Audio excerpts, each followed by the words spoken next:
Oui, merci Monsieur le Président. Monsieur le Ministre, comme c'est l'habitude, effectivement, cet amendement vise la suppression de l'article 7.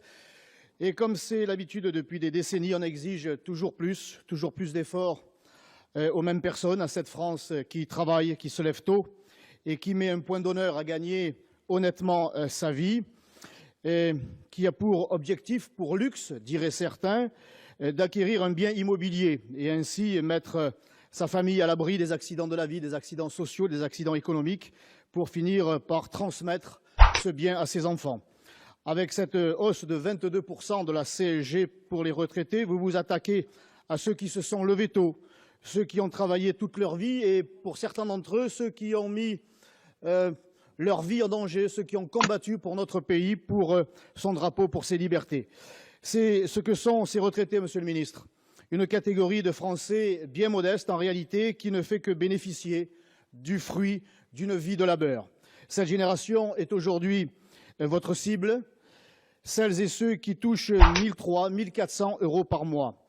Votre mesure vise un gain de pouvoir d'achat pour les actifs. Son efficacité est d'ores et déjà remise en cause par les travaux de notre commission. On alourdit une fois de plus l'imposition sur les revenus. Vous allez toujours plus loin dans la fiscalité confiscatoire, une mesure insupportable pour des millions de retraités, inacceptable pour nous.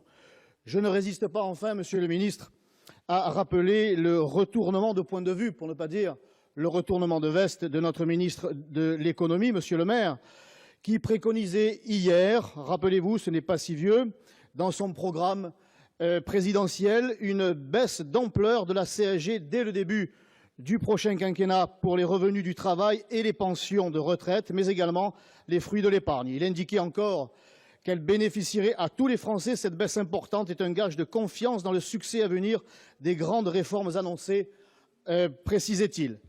Les retraités aujourd'hui risquent d'en pleurer, car on est en droit de se poser la question, faut-il en rire, faut-il en pleurer?